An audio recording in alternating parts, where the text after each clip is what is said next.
안녕하십니까. 성경 일독 계속 진행하도록 하겠습니다. 우리 신앙의 근간은 성경이죠. 성경 일독해보자. 그런데 그냥 구어책 읽듯이 쭉쭉 읽는 게 아니라 창세기는 무슨 책인가? 또 요한복음은 무슨 책인가? 베드로전서는 무슨 책인가?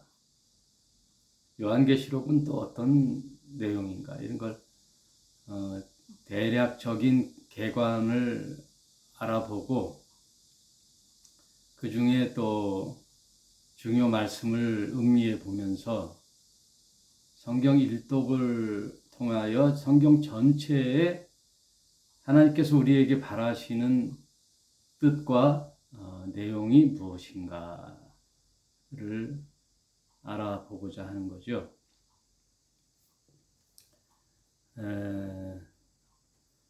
오늘은 베드로서를 이제 시작하겠습니다. 지난 시간까지 야고보서를 마치고요. 그럼 야고보서는 한마디로 무슨 책인가? 믿음과 행함은 분리할 수 없다. 그게 결론이죠. 마치 손등과 손바닥이 한 손인 것처럼 동전이 양면이 있는 것처럼 믿음과 행함이 따로 있는 것 같으나 연결되어 있다는 거죠. 바른 믿음은 바른 행실로 나오죠.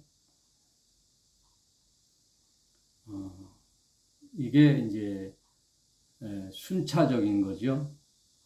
믿음이 우선이죠. 그다음 행함이에요. 여러분 이제 거꾸로 생각하면 안 돼요.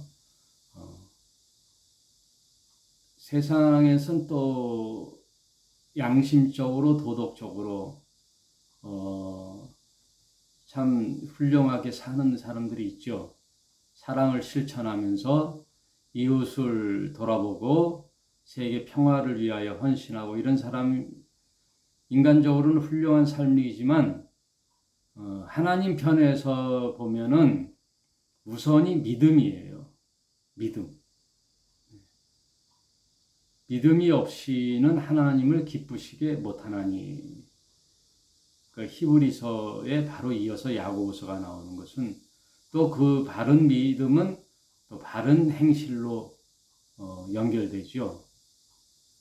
하나님을 모르고서 하는 의와 사랑과 실천은 자신의 의를 드러낼 뿐 아니라 가장 근본적인 자신의 정체성을 모르는 거죠. 그러므로 믿음 우선이요 실천이 이렇게 당연히 따라오는 건데 거꾸로 인간답게 사랑을 실천하며 산다고 하나님을 모르면 그건 아무것도 아니죠. 물론 세상에서 막 사는 사람들을 비교해 보면 참 훌륭한 삶이지만 성경을 통한 하나님의 요구는 믿음이에요. 그럼 죄란 무엇이냐? 요한복음에 나오죠. 예수를 믿지 않음이 죄라 그러거든요. 예수 안 믿는 게 죄예요. 사람이 아니 그런 게 어디 있냐? 그러면 뭐 그런 게 어디 있어? 그러면 없는 대로 사는 거예요. 그러면 그런 게 어디 있어 하는 너는 네 생각이잖아 그게. 네가 정하는 생각이잖아. 근데 그런 게 어디 있어 하는 그런 거는 성경에 있는 거예요. 하나님이 정하신 거란 말이에요. 네? 하나님이 정했어. 아니 그런 게 어디 있어? 그러니까 제가 우리 22명 있는 단톡방에 뭐라고 말씀드렸냐면 대체로 보면 두 가지다. 하나는 믿지 않는 자는 일단 하나님이 없으니까. 하나님은 어디 있어? 그게 일단 하나님의 부재, 하나님이 존재치 않는 거라고 자기가 판단을 하고, 예수님은 그러면 하나님을 믿고 자신을 믿으라 그럼 구원을 얻는다라는 예수님의 성경 말씀은 다 뭐라는 거예요? 거짓말이라는 거죠. 거짓말.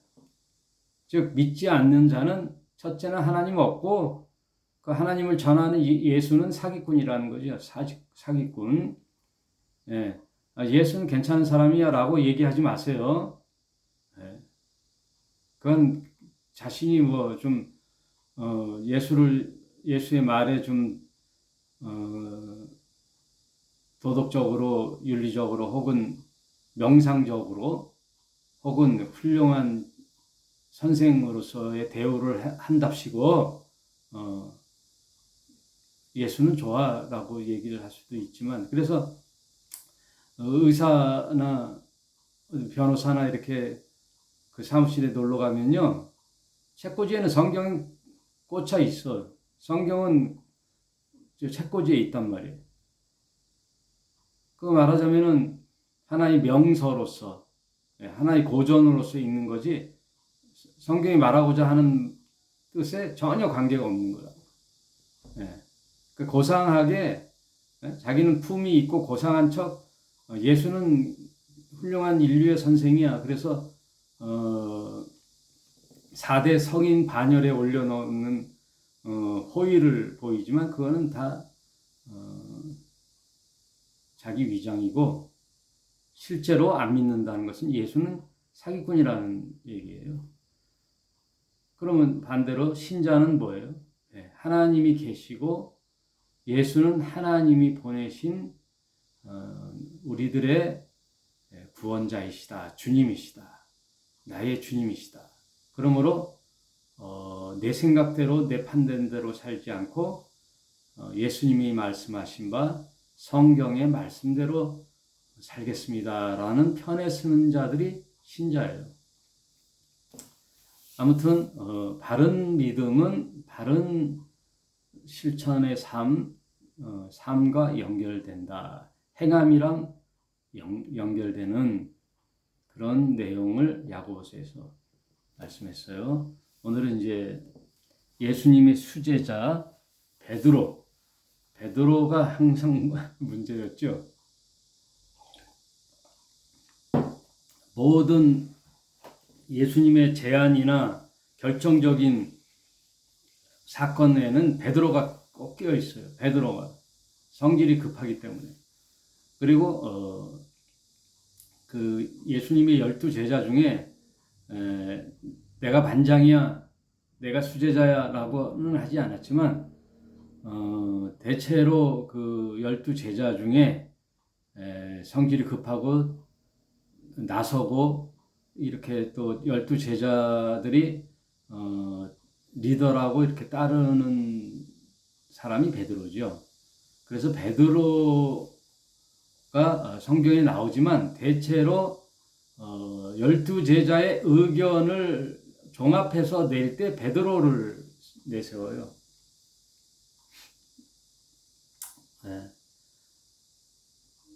그 내용을 이제 뭐 사복음서 할 때 좀 자세히 했는데, 오늘은 하여튼 베드로서는 로마 이제 AD 54년에서 65년 정도 무슨 박해가 있었냐면, 여러분 유명한 로마의 네로 황제의 박해 시대가 있거든요. 예수님이 돌아가시고 초대교회가 형성됐을 때 그 기간이 약 예수님이 33살에 죽으셨으니까 한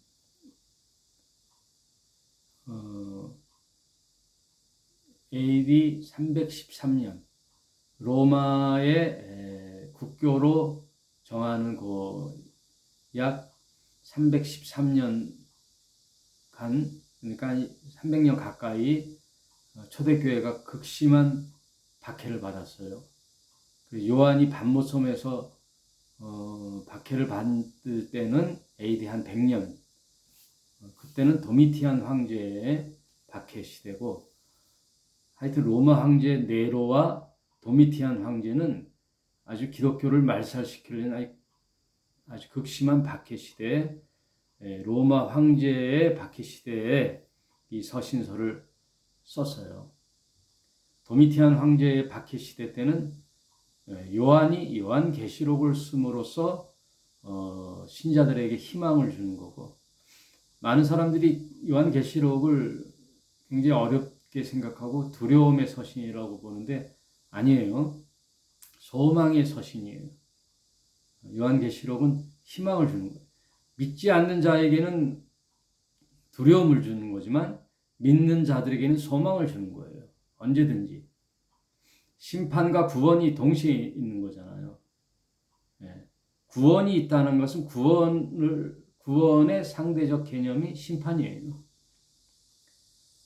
심판한다는 것은 나누는 거거든요. 야구 심판이 세이브냐 아웃이냐를 나누잖아요. 법정에서도 판결을 하잖아요. 옳고 그름의 판결. 그래서 예수께서 마지막 때에도 어떻게 해요? 양의 무리와 염소의 무리로 나누거든요. 유대인들은 그 유목민의 생활을 하기 때문에 목장 그 양을 키우는데 양을 낮에는 그냥 방목을 한단 말이에요.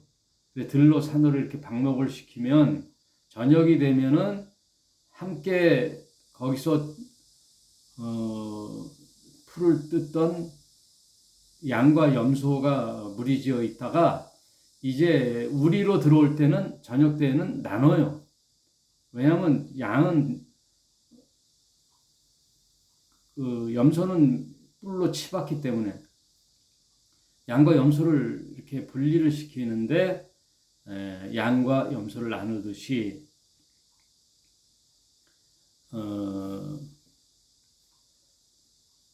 언제나 심판과 구원은 동시에 일어난다, 그 말씀을 드리고요. 이 심판의 시대에 베드로 전서를 쓴다는 것은 우리에게 이제 산소망과 위로와 격려를 주기 위하여 베드로가 편지를 쓴 거예요. 한번 읽어가면서 내용을 살펴보도록 하겠습니다. 예수 그리스도의 사도 베드로는 본도 갈리디아, 갑바도기아, 아시아와 비두니아에 흩어진 나그네 곧 하나님 아버지의 미리 아심을 따라 성령의 거룩하게 하심으로 순종함과 예수 그리스도의 피 뿌림을 얻기 위하여 택하심을 입은 자들에게 편지하노니 은혜와 평강이 너희에게 더욱 많을지어다. 이 베드로 전서는 성경은 다 서신서가 이렇게 경전으로 채택이 됐죠. 이제 서신 편지 형식은 먼저 인사말을 하죠. 하면서 은혜와 평강, 은혜라는 것은 유대인의 인사예요. 평강은 이방인의 인사예요. 네. 은혜와 평강, 그러니까 당시 교회는 유대인들과 이방인이 혼재해 있는 초대교회를 얘기하고 있죠. 3절 찬송하리로다. 우리 주 예수 그리스도의 아버지 하나님이 그 많으신 긍휼대로 예수 그리스도의 죽은 자 가운데서 부활하심으로 말미암아 우리를 거듭나게 하사 산 소망이 있게 하시며 십자가에 예수께서 죽으심으로 무덤에 붙이셨다가 사흘 만에 부활하셨는데, 그래서 기독교의 핵심은 부활이에요. 기독교의 핵심 사상과 메시지는 십자가의 죽음과 부활이에요. 십자가의 죽음은 온 인류의 죄를 대속하여 죽는 엄청난 은혜의 죽음이지만 부활이 없다면 그것은 끝나는 거예요. 예수께서 죽었다. 끝. 끝이에요. 죽었는데 무슨 소망이 있어요? 죽었는데. 하나님 죽었는데, 예수도 죽었는데, 뭐 아무도 없는데, 인생 뭐 있어요? 살다 죽으면 끝이지. 그래서 이 성경의 메시지의 최고의 결론은 부활이에요. 그래서 우리에게도 십자가만 있는 것이 아니라 부활이 있다라는 산 소망을 주는 거예요. 고난만 있다면 무슨 인생이 아름다운 인생이에요. 죽도록 고생하다 죽었다. 그 사람 죽도록 고생해서 집도 큰 데로 좋은 재산도 많이 모으고 성공했다. 그런데 죽었다. 그럼 무슨 소용이 있어요? 인생이. 네? 그러니까 고난이라는 것은 아름다운 열매와 영광이 있어야 그 고난이 고난다운 거예요. 네?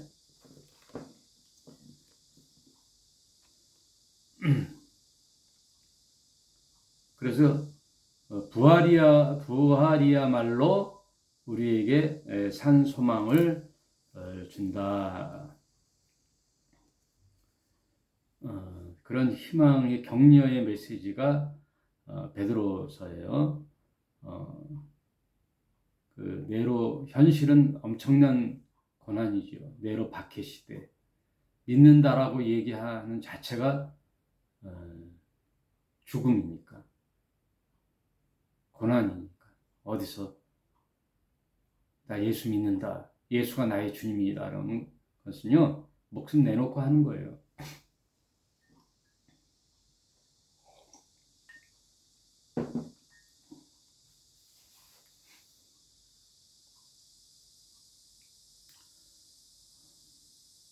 (4절) 썩지 않고 더럽지 않고 쇠하지 아니하는 기업을 있게 하시나니 곧 너희를 위하여 하늘에 간직하신 것이라.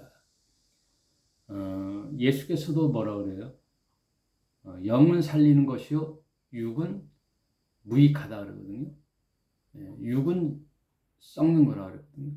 썩을 양식을 위하여 일하지 말고 썩지 않는 너희의 생명을 위하여 일하라. 영을 위하여 일하라. 육은 썩어요. 제가 이제 회사 다닐 때 저는 참 다양한 일을 했어요. 신학교 다니면서 패스트푸드 패밀리라는 오늘날 롯데리아 같은 그런 햄버거집의 매니저로 일했고, 결혼 전에는 청계천에 가면은 기계 공구 업체가 많잖아요. 지금은 이명박 정부 때 거기에 이제 청계천을 정비해서 지금은 그 복개천이었거든요. 그때는 뚜껑이 덮여 있었을 때 그거를 다 헐어버리고 지금은 이제 시내가 이렇게 물이 흐르는 휴식 공간으로 만들었는데, 예전에는 거기가 다 청계천 자파, 기계 공구, 오파상 또는 그런 이제 납품업체, 비근한 예로 청계천에는 잠수함도 만든다 그랬어요. 청계천에 있는 모든 것은 잠수함을 만들 때 필요한 부속품들이 다 청계천 가면 다 있는 거예요. 거기에 제가 기계 공구 납품업체 종합상사 다녔거든요. 성도 종합상사. 제가 85년도, 4년도, 5년도에 다녔으니까 제가 24살, 5살 때 그런 일도 했고, 또 주유소에서 아르바이트도 했고, 또 영어 회화 책, 카세트 테이프랑 영어 회화를 하는 에브리데이 잉글리시 드릴 지금도 안 잊어버리네. 그 책 제목이 에브리데이 잉글리시 드릴. 그러니까 매일같이 영어를 드릴로 판다는 식으로 교재하고 테이프를 통하여 이제 영어 회화를 하는 그걸 외판원으로 다녔어요. 종로에서. 그리고 양주동 박사의 국어 사전이라는 엄청난 두꺼운 책을 팔고 다녔어요. 하여튼 그런 일도 하고 그래서 신학교를 주경 야독해서 이제 다녔거든요. 무슨 얘기를 하려고 하다가 이렇게 얘기됐는지. 이제 신학교는 졸업했는데 먹고 살 일이 막막해서 일단 가정의 가장이며 장남으로서 좀 봉양을 하다가 목회를 해야 되겠다라는 생각으로 일들을 했어요. 여러 가지 일을 했어요. 그래서 시계공장도 다니고 시계공장을 꽤 오래 다녔죠. 그리고 그 시계공장 얘기하려고. 시계공장에 다닐 때 제가 팀장으로 이제 여러 가지 부속 같은 거 고치고 디자인도 하고 이렇게 조립하는 거기 다닐 때 그때 우리 외삼촌이 외판원으로 일했는데 시계를 갖다가 이제 종로나 남대문에 납품하는 일했는데 그 외삼촌이 말하는 말이 힘들다고 막 하면 뭐라 그러냐면 아유 죽으면 썩을 육체 그 뭘 아끼냐 죽으면 썩을 놈의 육체 뭐하러 아끼냐 하여튼 입에서 맨날 하는 말이 그 말이었어. 근데 맞는 얘기네 지금 생각해보니.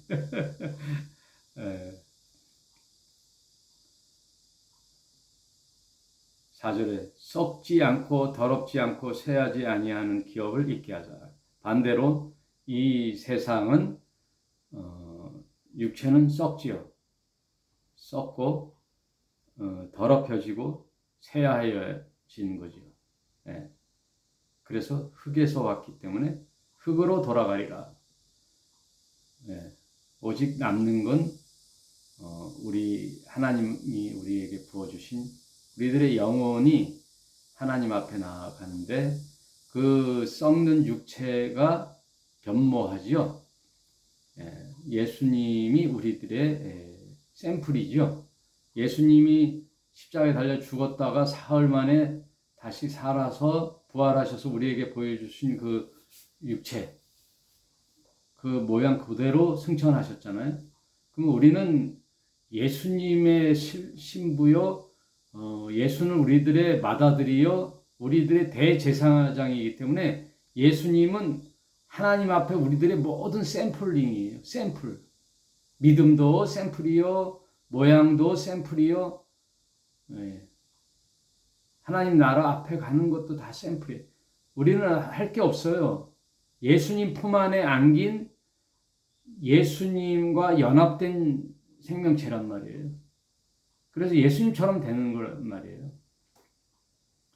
하나님의 나라를 상속받는 아들이 맏아들이 예수요.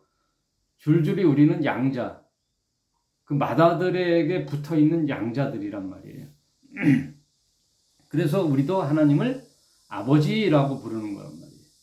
예수님이 하나님을 아버지라고 부르셨듯이 우리도 하나님을 아버지라고 부르는 거예요.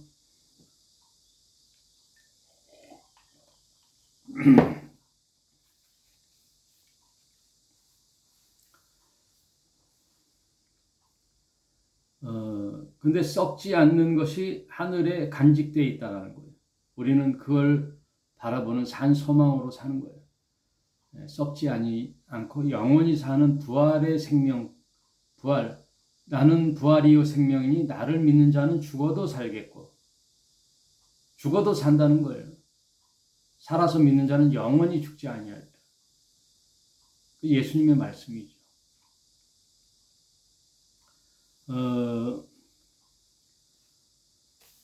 그래서 7절에 보면 이제 그 그 박해의 엄청난 고난을 베드로가 희망을 주는 위로의 서신이라 그랬잖아요.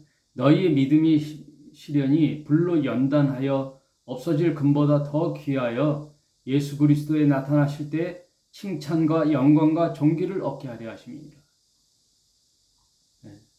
우리의 고난은 개고생으로 끝나는 게 아니란 말이에요. 개고생으로 끝나는 거죠. 우리의 이 시련은 마치 대장간의 그 쇠가 불로 연단을 받아서 날카로운 칼과 창으로 또 농기구로 또 대장간의 그 대장장이 의도하에 그 기구로 만들어지듯이 하나님이 우리를 그 연단 가운데서도 보호하사 하나님이 보시기에 참 훌륭한 하나님의 자녀로 세워지기 위하여 그 고난과 역경도 즐거움으로 받으라, 기쁨으로 받으라. 여러분 인생은 고난이잖아요. 예. 그냥 대충 살다 가는 인생이 어디 있어요? 다 고난으로 살죠. 희노애락이라 있다 그랬잖아요. 기쁨이 있고 슬픔이 있고 이런 즐겁게 인생살이를 살다 보면 기쁨의 날도 있는 것처럼 요즘 파리에서 올림픽을 경기를 이제 보는데 얼마나 감동적입니까? 근데 그들이 거기서 그렇게 메달을 딸 때는 엄청난 훈련을 통하여 그 고난과 고통을 이겨내고 가서 이제 경기를 하여 소기의 자기 목적을 달성하는 거죠. 그래서 훈련한 만큼 결과를 얻는 거잖아요. 하나님께서는 어떻게든 우리들에게 당신의 자녀가 바로 살길 원해요. 하나님은 우리가 바로 살길 원해요.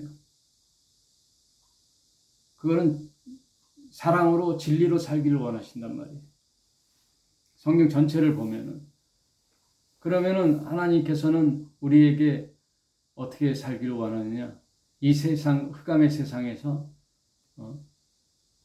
아주 단단하고 당당하면서 단단하게 살기를 원하신단 말이에요. 제가 잘 쓰는 말이에요. 네? 네. 단단해지는 거예요. 연장을 계속 망치로 두드리는 건 뭐예요? 단단해지는 거죠. 그리고 숫돌에 계속 가는 건 뭐예요? 네, 칼이 날카롭게 하는 거죠. 구약을 보면은 이스라엘을 대표하여 구약의 역사요. 신약은 이스라엘이 아니고 이제 교회 시대로 넘어오는 거죠. 교회를 통하여 이제 하나님께서 신약 역사를 말씀하시는데 구약에 보면은 하나님 백성을 안주하거나 편안한 삶을 살게 하거나 타협하거나 그런 삶을 하나님께서는 바라지 않는 거예요. 그래서 애굽에서 종살이를 몇 년 했냐면 430년 했어요. 430년간 애굽에서 종살이 했단 말이에요. 노예.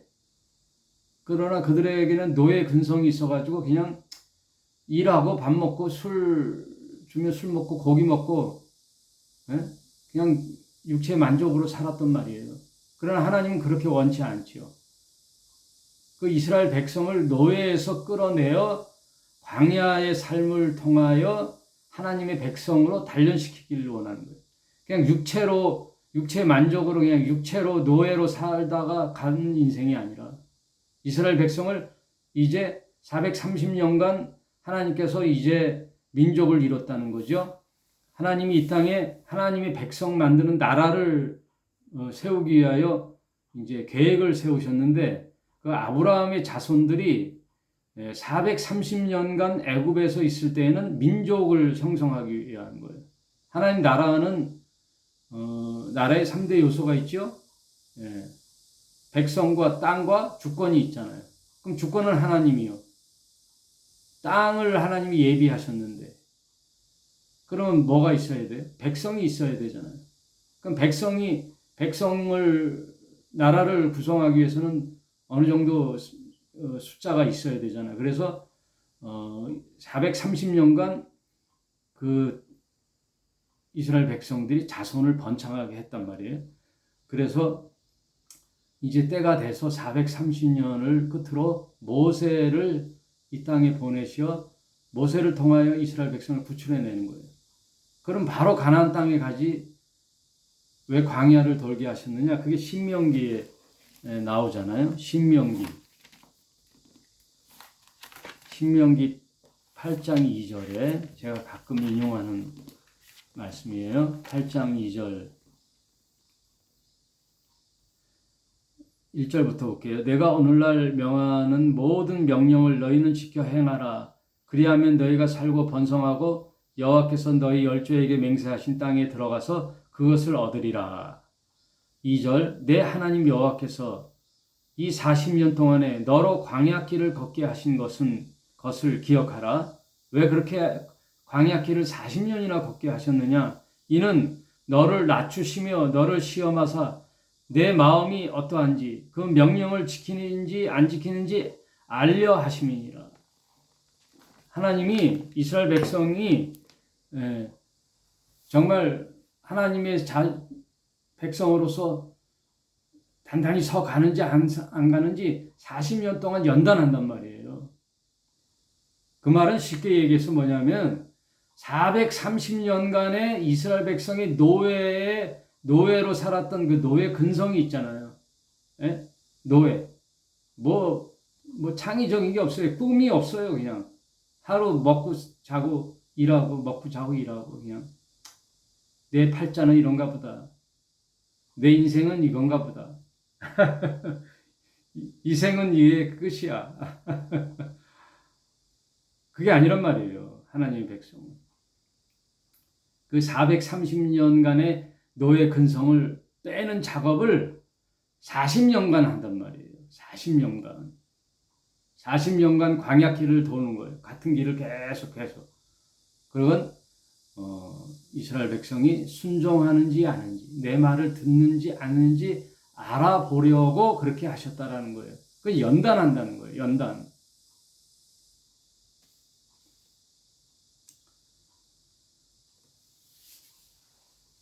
그래서 이스라엘 백성이 40년을 돌고 가나안 땅에 들어가서 사는 동안에 또 여호수아 시대를 지나 무슨 시대가 오냐면 이제 사사 시대가 돼요. 그래서 구약 시대를 거의 사사 시대로 보는 거예요. 그럼 사사 시대는 몇 년이냐? 430년이에요. 430년. 40년 가나안의 삶 그걸 통하여 이스라엘 백성의 노예 근성을 다 뺐나 보려고 하나님께서는 왕의 대리자로 심판자로 사사들을 세웠거든요. 그래서 사사들이 사는 동안에 이스라엘 백성들에게 하나님이 하나님 되신과 이스라엘 백성들의 정체성을 깨닫게 하려고 430년을 사사 시대를 보냈는데 안 되는 거예요. 이스라엘 백성들이. 하나님 이스라엘 백성을 통하여 열방에 하나님이 계신과 하나님 나라 백성들의 삶을 본보기로 보여주려고 열방을 향해 있는데 이스라엘 백성은 그걸 놓쳤단 말이에요. 그래서 이스라엘 백성 사사기 끝은 뭐냐면 사사기의 마지막 장의 결론이 사사기 21장 25절에 그때 이스라엘의 왕이 없었으므로 사람이 각각 자기 소견에 옳은 대로 행하더라. 자기 소견에 옳은 대로 사는 거예요. 왕이 없었으므로. 왕이 있어요, 없어요? 있잖아요. 하나님 왕이시잖아요. 나라의 통치자가 왕이신 하나님인데 나는 너희의 하나님이 되고 너희는 나의 백성이 되어다오 하고 시내산에서 계약을 맺었는데 사사기 430년 동안 결론이 뭐예요? 그때 거기에는 왕이 없었으므로 인간 모든 이스라엘 백성이 자기 소견에 옳은 대로 살더라. 지 멋대로 살았다. 그게 결론이에요. 네? 결론. 그러면 하나님은 이스라엘 백성들을 계약을 맺어서 그냥 내버려둬요? 어떻게 해야 돼요? 하나님은요, 어떻게 하든 당신의 백성과 당신의 자녀들이 바로 진리의 삶으로 살기를 원하신단 말이에요. 네. 그게 구약은 이스라엘 백성이요, 신약은 교회란 말이에요. 그냥 그렇게 살게 내버려 두지 않는단 말이에요, 하나님은. 하나님은 사랑하시는 연고로 그들에게 고난을 주고 그게 통하지 않으면 이방인을 통하여 그 채찍을 든단 말이에요. 이방 나라를 통하여 채찍을 들어요. 네. 그거는 죽이려고 하는 게 아니에요. 바로 살리기 위하여. 각성케 하려고, 돌이키게 하려고. 그래서 구약의 모든 선지자의 외침이 뭐라? 돌이키라, 돌이키라, 돌이키라. 회개하라, 회개하라. 그 얘기예요. 그래서 말라기의 마지막에 도저히 이제는 이스라엘 백성으로는 안 되겠다 싶어서 성전문을 닫는 거예요. 성전문을 닫았으면 좋겠다. 그래서 선지자가 끊어져요. 말라기를 끝으로 400년간 선지자의 소리가 없단 말이에요. 하나님의 소리가 없어요. 그리고 이제 그 침묵의 긴 시간을 깨고 누가 오시느냐? 예수께서 이 땅에 오셔서 하나님의 아들이 첫 공생애를 시작하면서 첫 외침이 뭐예요? 네, 회개하라, 천국이 가까이 왔노라. 회개하라. 회개하라.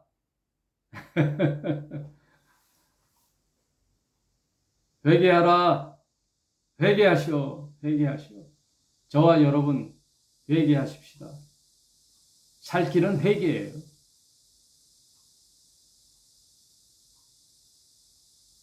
세상의 사람들이 살 길은 회개하는 거란 말이에요.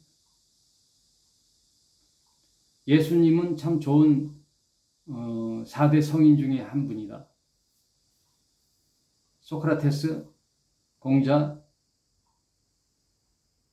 석가, 예수, 이렇게 인류의 대선생님이다. 호의적으로 호평하지 말고 차라리 예수는 거짓말쟁이 사기꾼이다 해야지. 왜? 예수는 구원은 나뿐이요 하나님이 보내신 유일한 독생자라고 그러는데 그 과대망상자나 사기꾼이 아닌 다음에야 어떤 그런 소리를 할 수 있어요. 네? 내가 곧 길이요 진리요 생명이 나로 말미암지 않고나 하나님 아버지께 갈 자가 올 자가 아무도 없다. 하나님은 이 땅에 유일한 구원자로서 예수 외에는 준 역사가 없다. 사도행전에. 그런 믿지 않는다면 그 미치광이 소리고 궤변자지 어찌 4대 성인 중에 한 명이에요. 네? 호도하지 말고 괜히 잘난 척하지 말고 그러면 좀 나아져요. 그러면 뭐 예수님이 당신을 좀 봐줄 줄 아시나 보죠? 아니란 말이에요. 믿는지 안 믿는지를 결정하는 거예요. 양인지 염소인지 결정하는 거예요. 하나님 살아계시고 그가 보내신 자 예수 그리스도는 나의 주님이시요 유일한 독생자요 구원자이심을 고백하는 게 믿음인 거예요. 세상 사람들이요.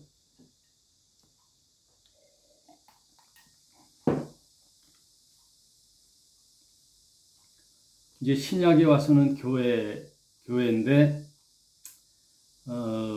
하나님은 반드시 그의 자녀가 안주하거나 편안한 삶을 살거나 세상과 타협하는 삶을 결단코 용납하지 않아요.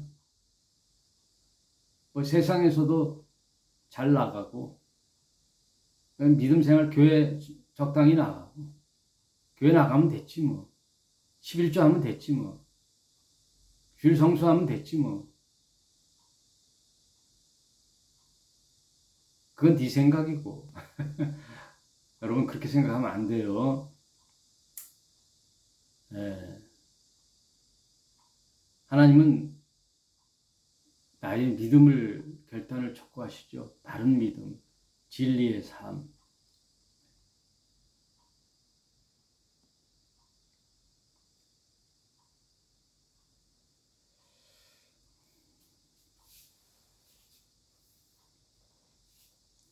그래서 430년간 사사기를 살았던 자들이 결국 뭐래요?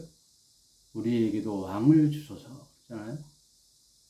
우리에게도 왕을 주소서. 하나님 얼마나 가슴 아프시겠어요. 왕이 있는데 왕을 달라니까. 대통령이 있는데 당신 말고, 하나님 당신 말고 우리에게도 대통령을 주소서.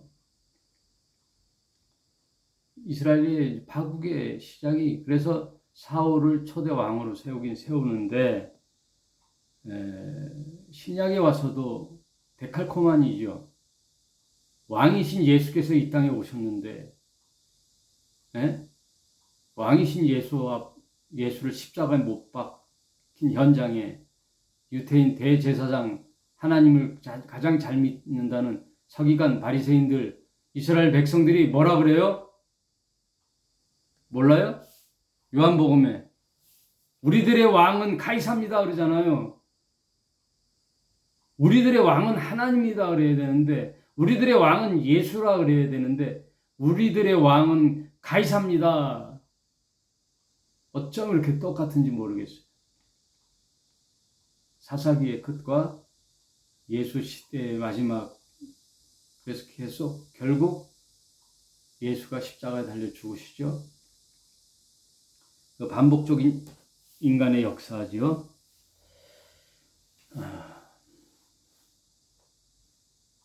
오늘날도 마찬가지죠. 여러분의 인생의 왕은 누구시죠?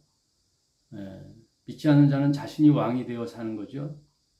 내 인생의 주인은 나라고 그러잖아요. 옛날에 무슨 유행가도 있었잖아요. 내 인생은 나의 거. 민혜경인가? 내 인생의 왕이 되어 살았던, 옳고 그름을 자기의 소견대로 살았던 내 인생 속에 예수님이 나의 왕이요, 나의 주님이 되셔서 이제 내 생각은 간되었고, 내 소견은 간되었고, 예수님의 말씀대로 사는 자가 신자입니다. 예. 그거 빼는 작업을 하는 게 신앙이에요. 내 생각을 빼는 작업이 신앙이란 말이에요.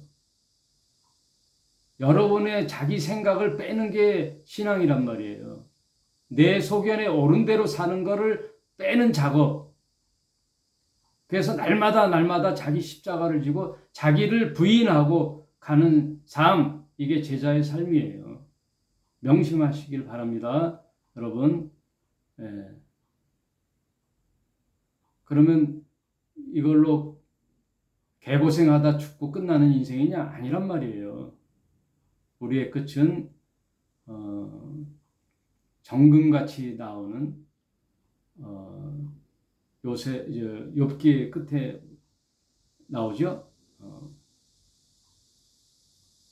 우리를 정금같이 빚으셔서 부활의 영광에 하나님 나라를 상속하기 위하여 그 나라를 주시기 위하신 하나님의 계획, 거기에 우리는